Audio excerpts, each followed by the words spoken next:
নমস্কার। আজকে আমরা আমাদের যে আলোচনা আমরা শুরু করেছিলাম extra nuclear structure and chemical periodicity, তার আজকে আমরা 4th লেকচার 4 নম্বর আমাদের আজকের আলোচনা। এটা কিন্তু আরেকবার মনে করিয়ে দিই, CCF curriculum and credit framework, Calcutta ইউনিভার্সিটির অন্তর্গত কেমিস্ট্রি এমডিসি বা মাইনর বলতে পারো, তার অন্তর্গত একটি মডিউলের একটা পার্ট এক্সট্রা নিউক্লিয়ার স্ট্রাকচার। তার আজকে আমরা 4th আলোচনা, আমাদের 4th পার্ট। এখানে আমাদের প্রথম যেটা শুরু করব, Aufbau principle and its limitations. তাহলে আবাউ প্রিন্সিপাল কি বলা হয়েছে? Electrons fill the lowest energy orbitals first before moving to higher energy 1। তাহলে যে অরবিটালগুলো আছে তাদের আমরা জানি একটা এনার্জি লেভেল আছে। তাহলে এনার্জি লেভেলে যে অরবিটালটা সবচেয়ে নিচে থাকবে সেইখানে আগে ইলেকট্রন ফিল আপ হবে, তারপরে সেই ইলেকট্রনগুলো আস্তে আস্তে কিন্তু হায়ার অরবিটালে যাবে। অর্থাৎ লোয়ার অরবিটাল যদি কমপ্লিট ফিল না হয় তাহলে কিন্তু পরের অরবিটালে ইলেকট্রনগুলো যাবে না। এবং এখানে যে আমাদের এনার্জি অর্ডার, সেই এনার্জি অর্ডারটাও আমরা আজকে দেখব, এবং সেই অর্ডারের যে ভ্যালুগুলো আমরা মানে কোন অর্ডারে কোন ইলেকট্রনটা আগে আসবে, কোন অরবিটালটা আগে আসবে, তারপরে কোনটা আসবে, সেই এনার্জি লেভেল কিন্তু আমরা আলোচনা করব, এবং তার কি করে লেভেল দেখতে হয় সেটাও আমরা আজকে দেখব। তাহলে তার আগে একটু লিমিটেশনস একটু বলে নিই। তাহলে লিমিটেশনস অফ আবাউ প্রিন্সিপাল কি বলছে? The Aufbau principle assume that electron field orbit one by one in a specific order based on energy. However, it simplifies the electron repulsion aspect. In reality, electron repulsion can cause variation in energy level, leading to deviations from the strict above sequence. তাহলে আমরা কিন্তু যদি আমরা অর্ডারে বসাতে থাকি সেক্ষেত্রে কিন্তু দেখা যাবে কিছু কিন্তু লিমিটেশনস থাকছে, অর্থাৎ ইলেকট্রনের রিপালশনটা তিনি এখানে কিন্তু বিবেচনা করেননি। এক্সেপশনও আছে, ক্রোমিয়াম কপারের ক্ষেত্রে এক্সেপশন আছে, তাদের এনার্জি লেভেল মানে তাদের নাম্বারগুলো কম হওয়া সত্ত্বেও তাদের এনার্জি লেভেল একটু হাই। সেই ক্ষেত্রে আমরা এফেক্টিভ নিউক্লিয়ার চার্জ কথাটাও আসবে পরে। তাহলে আমরা এনার্জি লেভেলটা যদি আমরা সাজাই, এটা আমরা পড়েছি, ছোটোবেলা থেকেই পড়েছি, জানি। এনার্জি লেভেলটা যদি সাজাই তাহলে এইভাবে 1s 2s 2p 3s 3p 3d এবং 4s 4p 4d 5f এগুলো পরপর সাজাতে হয়। সাজিয়ে এবং যেভাবে আমি অ্যারো চিহ্ন দিয়ে দেখানো আছে এখানে, সেইভাবে কিন্তু এনার্জি লেভেলগুলো আসবে। তাহলে এখানে যদি এনার্জি লেভেল আমি তৈরি করি তাহলে সবচেয়ে লোয়েস্ট এনার্জি লেভেলে থাকবে কিন্তু 1s, তারপরে একটু 2s, তারপর 2p 3s। এই যে লাইনটা অ্যারো সাইনটা দেখাচ্ছে, অ্যারো সাইন বরাবর যারা পাবে সেইভাবে কিন্তু এনার্জি লেভেলের বা এনার্জি সিরিজটা অরবিটালের সাজানো হয়েছে, এটা তোমরা জানো। তাহলে এই অর্ডারে যদি আমরা সাজাই সেক্ষেত্রে দুটো রুল চিন্তা করতে হবে। n+l রুল, n+l রুল কিন্তু খুব ইম্পর্টেন্ট। তা n+l রুল কি? The order in which the energy of orbital increases can be determined with the help of the n+1 rule, where the sum of the principal and azimuthal quantum number determines the energy level of the orbital. তাহলে principal quantum number আর azimuthal quantum নাম্বারকে plus করে যার lowest হবে value তার কিন্তু energy level কম হবে, আর যার value বেশি হবে তার কিন্তু এনার্জি লেভেল বেশি হবে। তার মানে n+l রুলটা কিন্তু আমাকে চিন্তা করতে হবে। Lower n+l value correspond to the lower orbital energy. তাহলে n+l এর ভ্যালু যদি যার কম হবে তার এনার্জি লেভেল কম হবে, যার n+l ভ্যালু অর্থাৎ প্রিন্সিপাল কোয়ান্টাম নাম্বার এবং অ্যাজিমুথাল কোয়ান্টাম নাম্বারের ভ্যালু যার বেশি হবে তার কিন্তু এনার্জি লেভেল হাই হবে। তাই সেই ক্ষেত্রে সেগুলো বিচার করে আমরা যদি এনার্জি লেভেলটা সাজাই তাহলে কিন্তু এরকম একটা এনার্জি লেভেল পাবো। অর্থাৎ সবচেয়ে লোয়েস্ট এনার্জি তাহলে 2s 2p 3s 3p 4s 3d 4p 5s 4d 5p 6s এইভাবে কিন্তু পরপর এনার্জি লেভেলটা যাবে এবং এটা হচ্ছে আমাদের এনার্জি লেভেল। এবার এনার্জি লেভেলটা আমরা যদি ইলেকট্রন কনফিগারেশন দিয়ে আমরা যদি সাজাই, যেমন ক্রোমিয়ামের আমরা যদি দেখি আর্গনের ইলেকট্রনিক কনফিগারেশন, তারপরে 3d5 4s1, এটা 3d5 4s1 হবে, কিন্তু 3d4 4s2 হবে না। সাজেস্টেড প্রিন্সিপাল মানে আবাভ প্রিন্সিপাল বলছেন যে 3d4 3d4 4s2 হওয়ার কথা, কিন্তু অ্যাকচুয়ালি যদি আমরা ওই n+l রুলটা ধরি তাহলে কিন্তু তার ইলেকট্রনিক কনফিগারেশন হবে 3d5 4s1। এবং প্রত্যেকটা এনার্জি যে আমরা লেভেল, তাদের এনার্জি লেভেলের গ্যাপগুলো কিন্তু এখানে দেখানো হয়েছে। এই যে এখানে কিন্তু এনার্জি লেভেলের যে বিভিন্ন এনার্জি লেভেল তারা কোন লেভেলে থাকে, কতটা গ্যাপে থাকে, সেটা কিন্তু এখানে দেখানো হয়েছে। এখানে আরও একটু পরিষ্কার করে দেখানো হয়েছে। তাহলে আমরা কি দেখলাম, 1s তার এনার্জি লেভেল সবচেয়ে কম, তাহলে তার সবচেয়ে নিচে থাকবে, তারপরে 2s, তারপরে 2p, তারপরে 3s, তারপরে 3p, তারপরে আসছে কিন্তু 4s, তারপরে আসছে 3d, তারপরে আসছে 4p, তারপরে আসছে কিন্তু দেখো 5s অ্যান্ড 4d প্রায় সেম এনার্জি লেভেল, তারপরে আসছে কিন্তু 4f। এইভাবে কিন্তু এনার্জি লেভেল আমরা সাজিয়ে তাদের ইলেকট্রনিক কনফিগারেশনগুলো করব। এরপর আমরা পড়ব পাউলিস এক্সক্লুশন প্রিন্সিপাল। তাহলে পাউলিস এক্সক্লুশন প্রিন্সিপাল কি বলা হয়েছে, 2 or more identical Fermion cation occupy the same quantum state within a quantum system simultaneously। তাহলে কি বলা হয়েছে এখানে, মানে এখানে যে আমরা পাউলিস প্রিন্সিপালটা পড়বো তার এখানে মেন কথাগুলো কি বলা হয়েছে বলো। ইলেকট্রন স্পিন, অর্থাৎ যখন কোনো একটা অরবিটালে যখন একটা পেয়ার অফ ইলেকট্রন বসবে তার দুটো স্পিন থাকে, একটা হচ্ছে আপওয়ার্ড, একটা ডাউনওয়ার্ড, বা পজিটিভ স্পিন বা নেগেটিভ। আমরা আপওয়ার্ডকে বলি আমরা প্লাস আপ, আর ডাউনওয়ার্ডকে বলি আমরা মাইনাস আপ। তাহলে তারা কিন্তু একজন ওপরে থাকবে, একজন নিচে থাকবে ইলেকট্রন দুটো যখন বসবে। তাহলে যে একটা এস অরবিটাল যে তারা ম্যাক্সিমাম তো দুটো ইলেকট্রন ক্যারি করতে পারে এক একটা এনার্জি লেভেলে, তাহলে সেইখানে যে পেয়ার অফ ইলেকট্রন তারা কিন্তু একজন আপ এবং একজন ডাউন হবে, এটা কিন্তু খেয়াল রাখতে হবে। এরপরে কেমিক্যাল প্রপার্টি আর স্টেবিলিটি অফ ম্যাটার এগুলো কিন্তু ব্যাখ্যা করা হয়েছে, এবং এগুলো কিন্তু মাথায় রেখেই ইলেকট্রনিক কনফিগারেশনগুলো তাদের স্পিনগুলো সাজানো হয়েছে। এখানে পাউলি এক্সক্লুশন প্রিন্সিপালের যে মেন কথাটা আমি বলছিলাম, এই যে এখানে দেখানো হয়েছে যে কারেক্ট মেথড, অর্থাৎ যখন ইলেকট্রনিক কনফিগারেশন আমরা করব তখন কিন্তু এই যে একটা আপওয়ার্ড একটা ডাউনওয়ার্ড, একটা ইলেকট্রন এই যে আপ একটা ডাউন, অর্থাৎ একজনের ভ্যালু প্লাস আপ একজনের ভ্যালু মাইনাস আপ, তাহলে এটা কিন্তু কারেক্ট। কিন্তু আবার বলছে দুজনেই কিন্তু আপওয়ার্ড হতে পারে না বা দুজনেই কিন্তু ডাউনওয়ার্ড হতে পারে না, সেটা কিন্তু ইনকারেক্ট মেথড। তাহলে কারেক্ট মেথড কি, যখনই পেয়ার অফ ইলেকট্রন বসবে একজন কিন্তু আপওয়ার্ড থাকবে, একজন কিন্তু ডাউনওয়ার্ড থাকবে। এবার আমরা যদি এইভাবে কতগুলি ইলেকট্রনিক কনফিগারেশন করি তাহলে অক্সিজেন, ফ্লোরিন এবং নিয়ন তাদের ইলেকট্রনিক কনফিগারেশন কিন্তু এরকমভাবে হবে 1s2 2s2, আর 2p অক্সিজেনের ক্ষেত্রে 2p4। এখানে 4 ইলেকট্রন বসলো, প্রথমে পি অরবিটালে একটা করে ইলেকট্রন বসলো, পরের ইলেকট্রনটা কিন্তু প্রথম অরবিটালে তারা ডাউনওয়ার্ড বসে গেল। এইভাবে ফ্লোরিন নিয়নের কিন্তু ইলেকট্রনগুলো পরপর বসলো। এবারে হুনস রুল অ্যান্ড মাল্টিপ্লিসিটি। এবার হুনস রুলটা কি বলা হয়েছে, হুনস রুল, আচ্ছা এখানে কিন্তু ইলেকট্রন এক্সপ্লেন করতে তিনি কিন্তু ব্যাখ্যা করেছেন। তাহলে কি বলেছেন তিনি,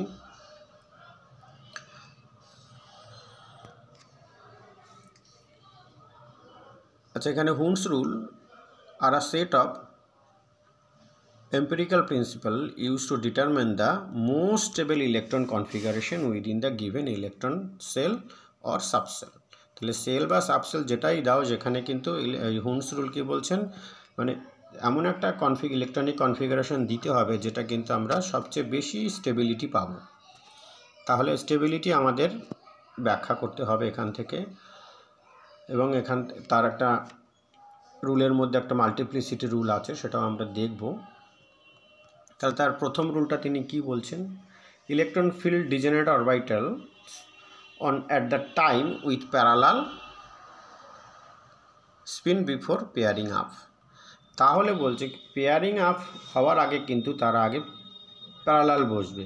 this means that when electron R placed into a set of degenerate orbital, that is the p orbital within a subcell, they initially occupy separate orbitals with the same spin. তাহলে প্রথমে যে যদি আমরা p orbital ইলেকট্রনগুলো দিই তাহলে কিন্তু তারা প্রথমে পরপর প্রত্যেকটা ঘরে সবাই প্লাস প্লাস প্লাস আপ বা আপওয়ার্ড আপওয়ার্ড আপওয়ার্ড করে কিন্তু তারা বসে যাবে। তারা বসে যাওয়ার পর তারপরে যদি কোনো ইলেকট্রন আসে তারপরে সে কিন্তু ডাউনওয়ার্ড হতে শুরু করবে। তাহলে আমরা p অরবিটালে যদি দেখি px py pz তিনটে তার ঘর থাকে, px py pz, সেখানে যদি চারটে ইলেকট্রন আসে তাহলে প্রথম তিনটে ইলেকট্রন একটা px এ যাবে, একটা py তে যাবে, একটা কিন্তু pz এ যাবে, এবং তাদের কিন্তু স্পিন সবসময় আপওয়ার্ড হবে, আপ স্পিন হবে। এরপরে যদি ইলেকট্রন আর একটা আসে তখন সে কিন্তু px এ যাবে এবং তার কিন্তু ডাউন স্পিন হবে, ডাউন মোমেন্ট হবে। এইভাবে কিন্তু ম্যাক্সিমাম মানে প্রথম রুলটা তিনি এক্সপ্লেন করেছেন। সেকেন্ড রুলটা কি বলা হয়েছে, রুল অফ ম্যাক্সিমাম মাল্টিপ্লিসিটি। তাহলে ম্যাক্সিমাম মাল্টিপ্লিসিটি কি বলা হয়েছে, এখানে কিন্তু 2s+1 রুল কথাটা এসছে এখানে। when there are several degenerate orbital available, electron fill them in a way that maximize the total spin, which is a quantum mechanical property often refer as multiplicity. তাহলে multiplicity কি হচ্ছে, 2s+1 is the determined by the total spin quantum number s, which depends on the number of unpaired electron. তাহলে unpaired ইলেকট্রনের উপরে কিন্তু এসটা depend করছে। The maximum multiplicity occupies when all the electrons are unpaired and have parallel spin. তাহলে এইখানে কিন্তু একটা এক্সাম্পল দিয়ে দেখানো হয়েছে, একটু তোমরা দেখে নিও। তাহলে এই হচ্ছে আমাদের কারেক্ট মেথড, যেটা প্রথম থেকে বলে আসছি। প্রথমে ইলেকট্রনগুলো যখন থাকবে সেখানে কিন্তু আমরা দেখছি প্রথমে একটা ইলেকট্রন থাকলে 1s এ বসলো, পরেরটি ইলেকট্রনটা এলে অবশ্যই ডাউনওয়ার্ড বসবে। এবারে 2s এ আরও দুটো ইলেকট্রন এলো, তাহলে একটা ইলেকট্রন আপওয়ার্ড, একটা ইলেকট্রন ডাউনওয়ার্ড। এবারে p অরবিটালে মাত্র দুটো ইলেকট্রন এসছে, p2, তাহলে দুটো ইলেকট্রনে কিন্তু তারা আপওয়ার্ডে বসবে পরপর, অর্থাৎ এক ঘরে দুটো বসে যাবে না, যেমন এইখানে যেটা হয়েছে এটা কিন্তু হবে না, এটা কিন্তু ইনকারেক্ট মেথড। তাহলে এটা কিন্তু একটু ফলো রাখতে হবে। এইভাবে হুন্স রুলকে কিন্তু আমরা অ্যাপ্লাই করে বিভিন্ন রকম ইলেকট্রনের অ্যাটমের ইলেকট্রনিক কনফিগারেশনগুলো আমরা কিন্তু দেখব।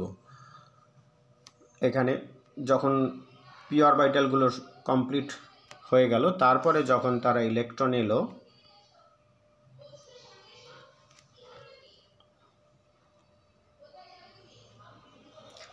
অর্থাৎ যখন আমরা দেখলাম একটা ইলেকট্রন এলো, নো প্রবলেম, দুটো ইলেকট্রন হলো, দুটো ঘরে বসে গেল, তিনটে ইলেকট্রন তিনটে ঘরে বসে গেল। যখন চারটে ইলেকট্রন আসবে তখন কিন্তু তিনটে ফিল আপ হওয়ার পরে তারপরে 4th নম্বর এই ঘরে এলো, ঠিক 5th ইলেকট্রন এলে এইখানে হবে, 6th এলে তার পরের ঘরে যাবে। এইভাবে কিন্তু ইলেকট্রনিক কনফিগারেশনগুলো আমরা করব।